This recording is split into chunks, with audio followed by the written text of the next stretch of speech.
네, 시간이 많이 지나서 간단하게 저는 말씀을 드리겠습니다. 네, 반갑습니다. 여러분, 이현주 부회장입니다.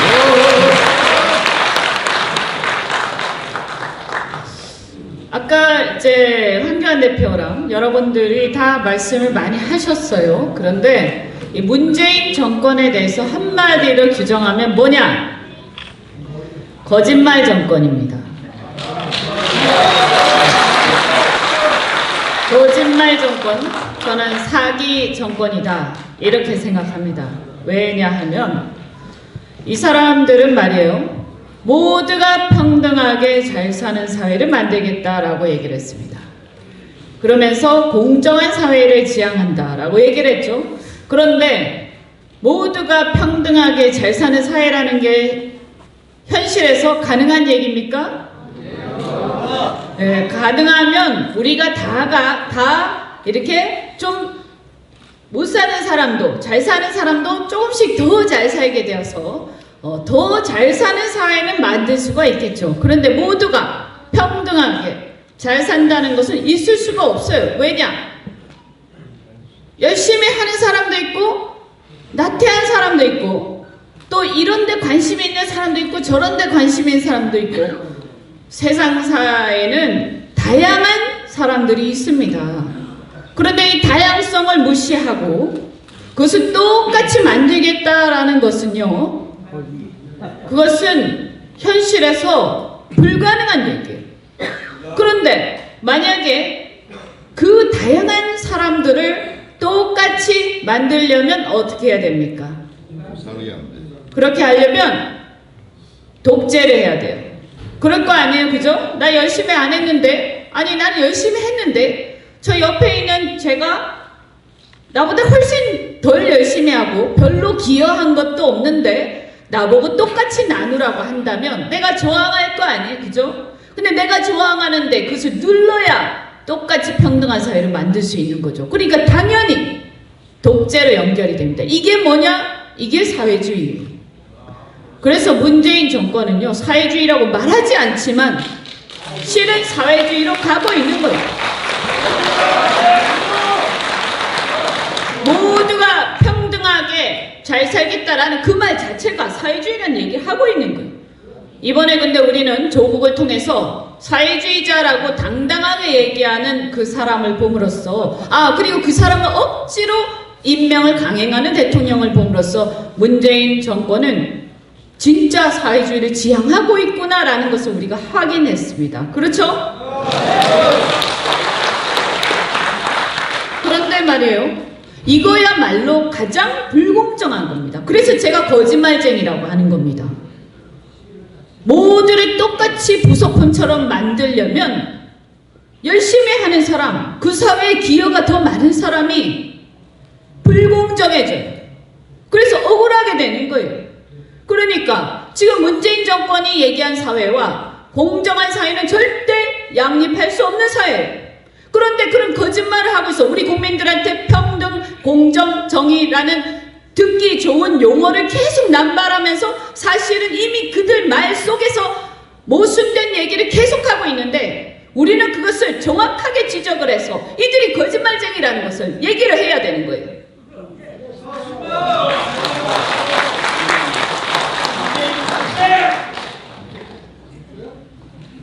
가장 대표적인 것 중에 하나가 뭐냐? 이번에 공수처를 주장하고 있습니다. 그런데 그것도 역시 거짓말쟁이에요. 검찰을 개혁한다고 얘기를 하고 있어요.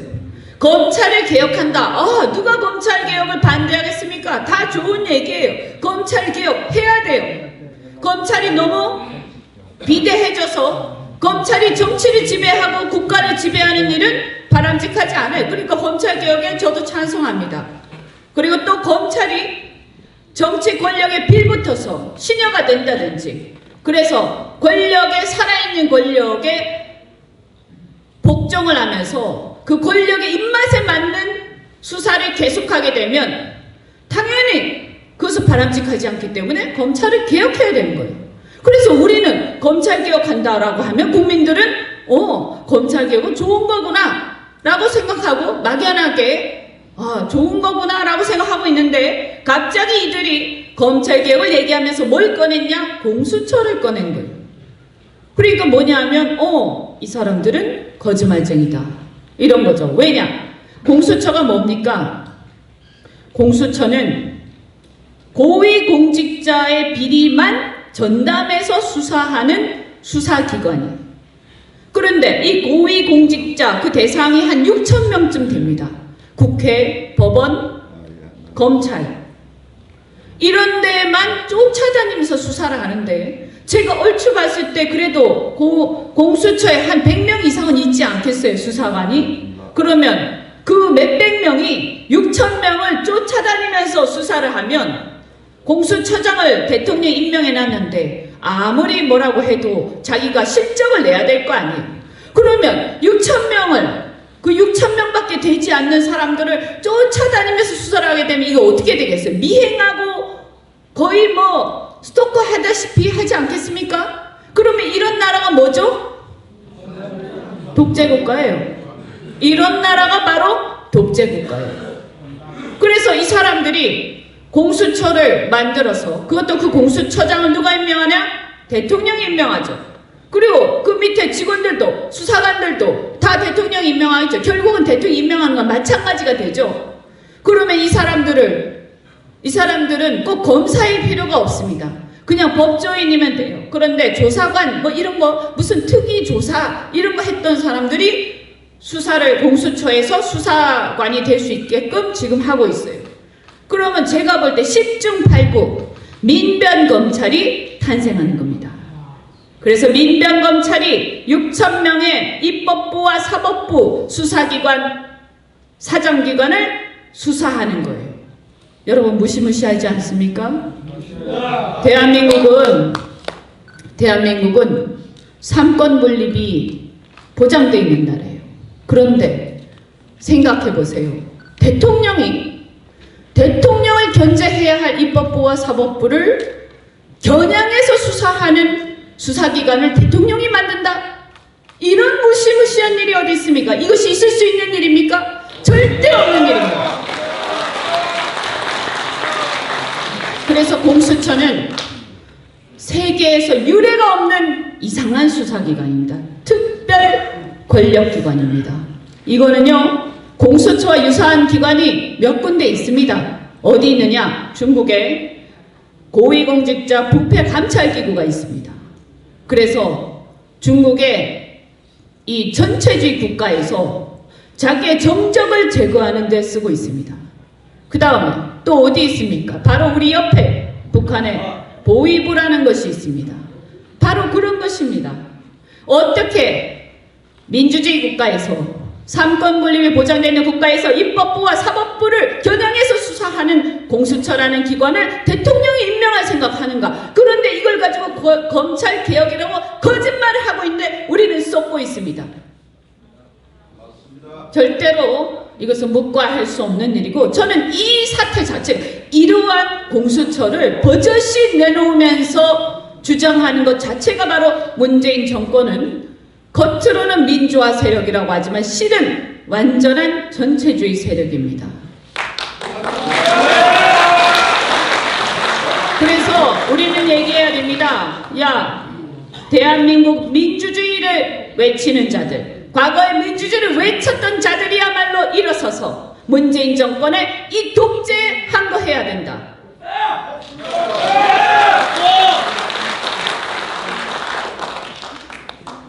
그래서 이러한 이 공수처, 정말 무시무시한 공수처, 이거는 우리가 사실 그냥 뭐 한국당이라든가 무슨 야당이라든가 이런 문제가 아니에요.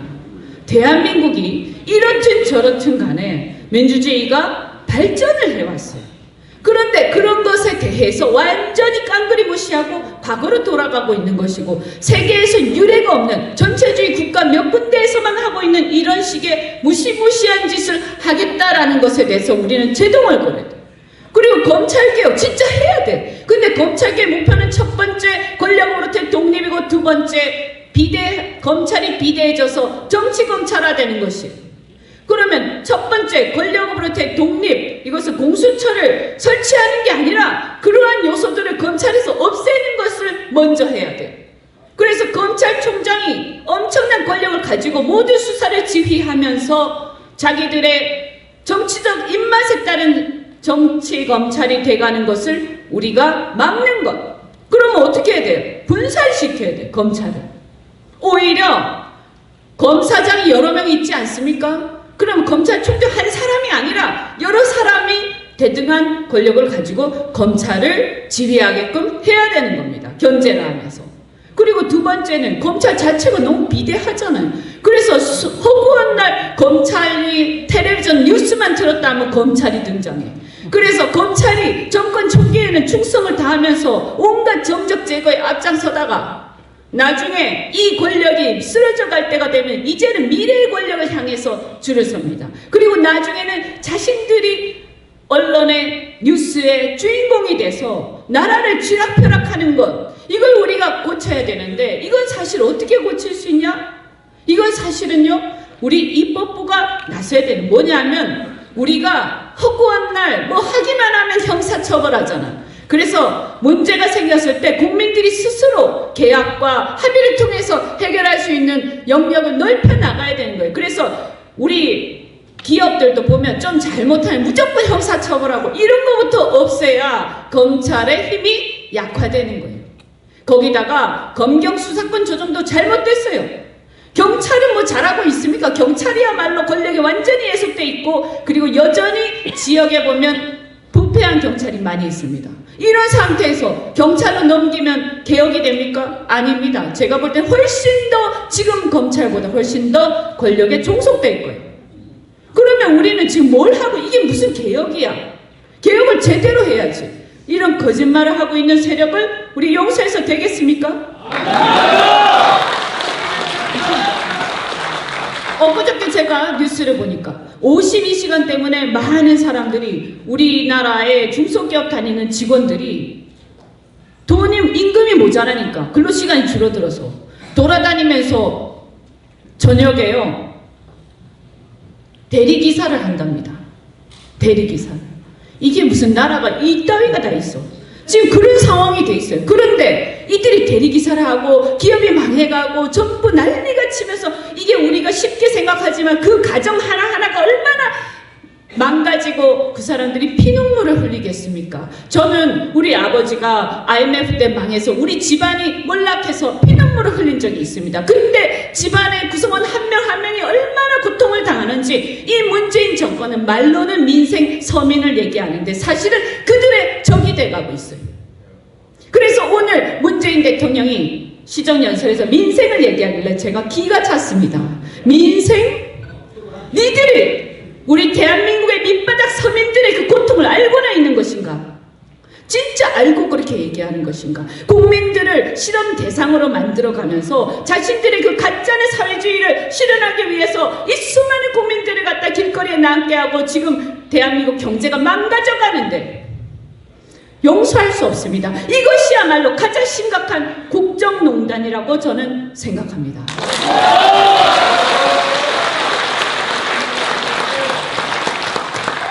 이루 말할 수가 없습니다. 아까 우리 장관님이 말씀하셨지만 대한민국 지금 북한하고 관계는 어떻게 돼가고 있습니까? 여러분 며칠 전에 그 북한에서 벌어진 축구 시합을 보십시오. 그 축구 시합을 통해서 우리는 여실히 깨달았습니다. 아마 우리 젊은이들이 깨달았을 겁니다. 북한은 자유가, 개인의 자유가 보장되지 않는 고립된 압제국가라는 것을 우리 젊은이들이 깨달았습니다. 이런 나라하고 무슨 연방제 통일이니 쓸데없는 소리를 하는 겁니까? 말이 됩니까? 우리는 이 나라가, 북한이 자유민주주의 국가가 되도록 우리는 사실은 그런 방향으로 유도를 해야 되는데, 지금 평창올림픽에서 비핵화한다고 하더니 2년이 지났는데 사실 가만히 생각해보면 비핵화는커녕 북한의 핵은 고도화되기만 했습니다. 결국 뭡니까? 우리는 박수를 치고 그들이 악수하는 것을 보면서 뭐가 나아지는가 했지만 실은 우리는 완전히 속았습니다.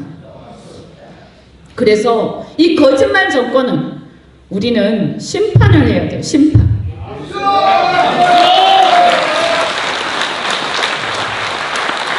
그러면 심판을 어떻게 할 것인가?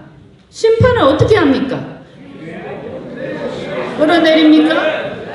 여러분, 우리가 사실은 이제 마음은 굴뚝 같습니다. 끌어내리고 싶은 마음이. 그런데 우리가 청와대에 가서 끌어내릴 수가 있습니까? 현실적으로 어떻게 해야 됩니까? 첫 번째, 우선 제가 볼 때는 내년 선거를 잘 치러야 합니다. 내년 선거를 압도적으로 승리를 해서 내년 선거에서 판도를 바꿔야 합니다.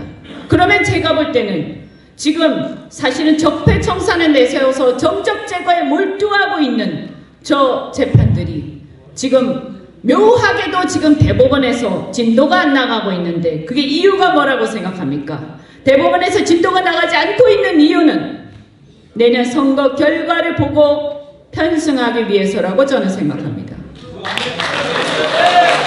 그래서 우리는 내년 선거 결과 무엇보다도 중요한데요. 자, 이대로 그럼 우린 냉정하게 살펴볼 필요가 있어요. 전 정치 분야니까 이 말씀을 드리겠습니다. 이대로 내년 선거 승리를 장담할 수 있습니까? 굉장히 어렵죠. 자, 우선 뭐냐 하면 그러면 통합을 해야 된다고 다들 외치는데 통합이 외친다고 되는 게 아니지 않습니까? 그죠? 그러면 저는 어제 제가 글을 하나 썼습니다. 싸우지 않은 자, 통합을 외칠 자격이 없다. 맞습니다. 싸우지 않은 자는 통합의 깃발을 들 자격이 없다. 그냥 조용히 따라와라. 저는 그렇게 생각합니다. 그리고 두 번째, 통합이 아무리 된다 한들 그 통합이 그냥 단순한 통합이어서 국민들이 감동하겠습니까? 그 통합은 혁신과 병행된 통합이어야 합니다. 국민들은 변화된 모습을 보고 싶어 합니다. 그러면 혁신의 대상이 통합을 외치면 되겠습니까? 가다가 다시 다 돌아옵니다. 그죠? 그래서 저는 역시 마찬가지입니다. 다 서로 가슴에 손을 얹고 있다 보면 자기 스스로가 혁신의 대상인지 아닌지를 알 것입니다. 그러면 혁신의 대상들은 그렇다고 다 뺄 수는 없잖아요. 우리가 이겨야 되는데. 대신에 저는 그렇게 얘기하는 거죠. 조용히 그냥 따라오세요.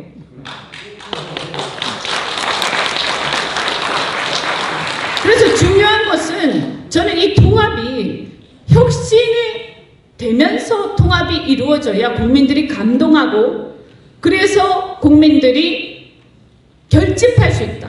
사실은 솔직히 말씀드리면 이미 대한민국의 국민들은 대한민국의 문재인 정권을 타도하자고 하는 국민들은 적어도 이미 통합이 되었습니다. 언제 되었습니까? 네, 10월, 똑똑하세요. 10월 3일, 10월 9일 날 광화문에서 국민들은 이미 통합이 되었어요. 근데 뭐가 문제냐? 정치권이 통합이 안 돼서 문제인 거예요. 그 광화문에는 제가 많은 사람들을 만났습니다. 그런데 그 광화문에는 여러 부류의 사람들이 있었어요. 자유한국당, 바른미래당, 심지어 민평당 지지자도 제가 만났습니다. 그런데 문제는 뭐냐 하면 그 위에 있는 정치인들이 통합이 안 되고 자기 주장을 하니까 문제인 거예요.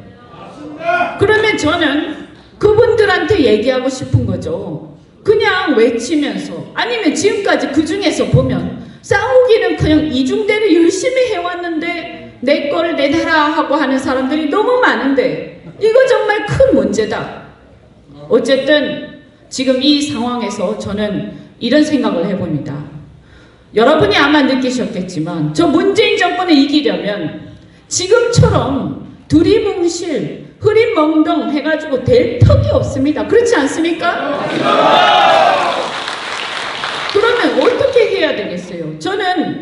얘기합니다. 지금 말이죠. 이 86 운동권 세대들을 몰아내야 되는데, 이 대한민국 역사 속에서 정말로 몰아내야 되는데, 그들이 그래도 밖에서 열심히 일한 사람들 빼고 이 정치권에서 누릴 만큼 누린 사람들 얘기하는 겁니다.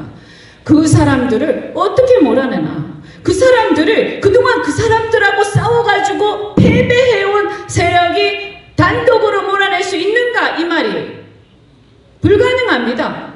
그럼 뭡니까? 저는 그들과 싸워서 이겨온 세력들이 있습니다. 누굽니까? 젊은 사람들입니다. 여러분, 86 운동권 밑에 90년대 학번 이후로 가면, 저는 그 학번의 시작이지만 제 밑으로 내려가면요, 대학가에서 싸워서, 그들과 싸워서 운동권을 이겨낸 총학생 회장들, 대학생의 거기에 간부들이 많이 있습니다. 그들은 총학생회에서 운동권들과 싸워서 86 운동권들을 몰아낸, 학교에서 몰아낸 세력들이에요. 그런데 이 사람들이 사실은 우리 개인주의자고 자유주의자다 보니까 대부분 조직화되지 않고 정치권에 들어와 있지 않아요. 또 정치권에 기득권이 많다 보니까 거의 들어올 수가 없었어요. 근데 저는 이번에 그렇게 얘기하는 거죠. 당신들이 86 운동권 세대를 몰아내기 위해서 정치권에, 제도권에 들어와야 됩니다.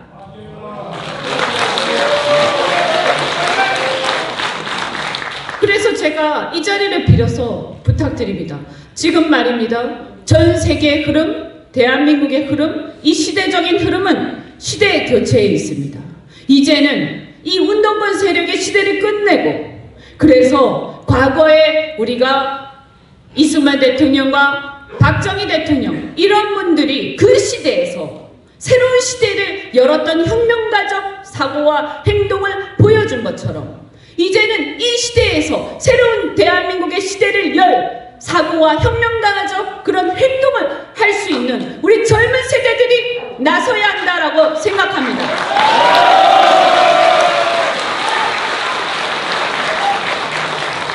그래서 그들이 이 운동권들에 대해서 열등감을 갖고 있지 않고 그 운동권한테 주눅들어 있지 않아서 그들은 이길 수 있다고 저는 생각합니다. 운동권이 뭐라고 하면 그게 아닌데요 라고 하면서 내 변명만 하는 게 아니라 니들은 거짓말쟁이야 라고 얘기하면서 이들을 무찌를 수 있는 젊은 세대들을 많이 문을 열어서 이 새로운 시대의 문을 열어서 들어올 수 있게 하는 게 바로 저의 사명이라고 저는 생각합니다.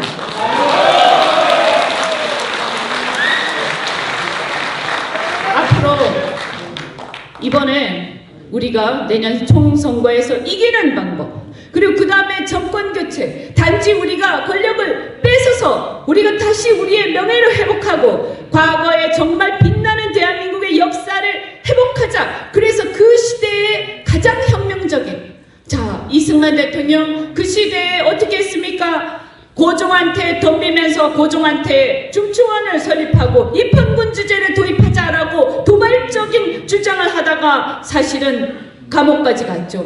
종신형을 받고.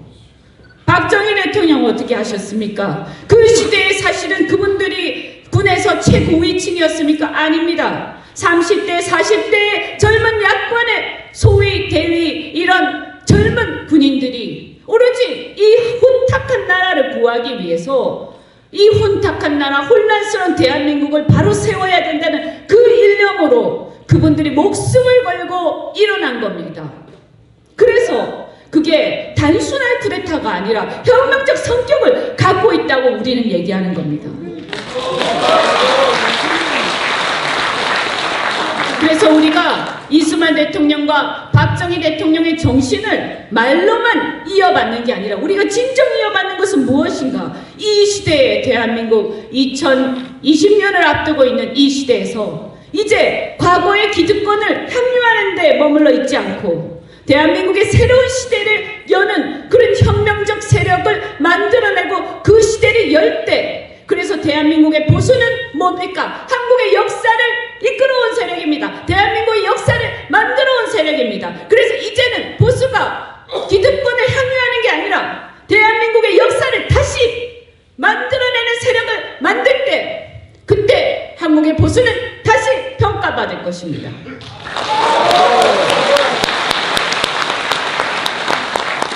여기 계신 우리 대한민국 국민이죠. 그리고 한국을 사랑하고 우리나라의 미래를 걱정하는 여러분께서, 그리고 여기 계신 많은 어른들이 계십니다.